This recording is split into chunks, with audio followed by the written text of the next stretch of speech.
My name is Amina, but for the first chapter of my life, I was just Karine.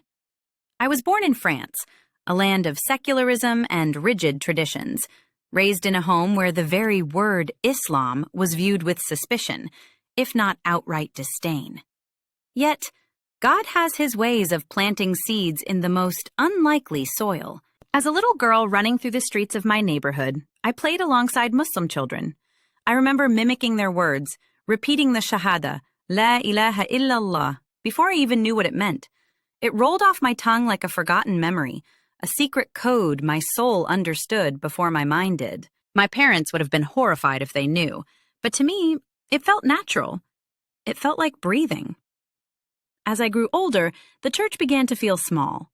I sat in the pews, listening to the sermons, but my heart was restless. The concept of the Trinity, the idea that God needed a son, the intermediaries between me and the Creator, it just didn't sit right. I was hungry for a direct connection, something pure and undivided. I looked at the world around me, at the complexity of the universe, and I knew there had to be a singular, powerful force behind it all. That hunger led me to the books. I started reading about Islam, not to convert, but to understand the friends of my childhood. I opened the Qur'an expecting to find the enemy's book my culture had warned me about. Instead, I found a mirror. Every verse seemed to answer a question I hadn't dared to ask aloud. It wasn't a conversion. It felt like a homecoming. I realized I had been Muslim in my heart long before I ever took the pledge. But truth comes with a terrifying price. My father was a man of his time and prejudices. He harbored a deep, visceral hatred for Islam. The day I finally found the courage to tell him was the day my world fractured. The explosion was deafening.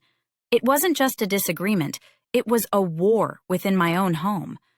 I looked into the eyes of the man who raised me and saw only rejection. He couldn't see his daughter anymore. He only saw what he hated. He told me I was betraying my blood, my country, and my history. The pressure became suffocating. France, my homeland, suddenly felt like a prison. I wanted to wear the hijab, not as a symbol of oppression, but as a crown of my devotion, a flag of my identity. But the society around me and the family inside my home made it impossible. I had to choose my comfort or my Creator, my Father's love or God's love. I chose God. With a heavy heart, I packed my life into a suitcase.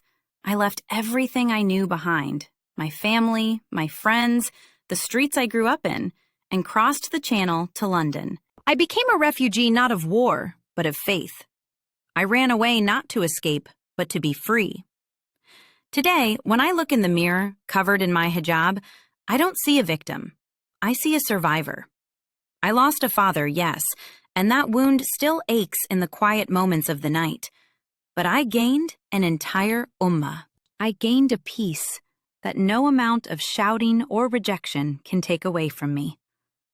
My name is Amina, and my story is proof that sometimes you have to lose everything you know to find the one who truly knows you.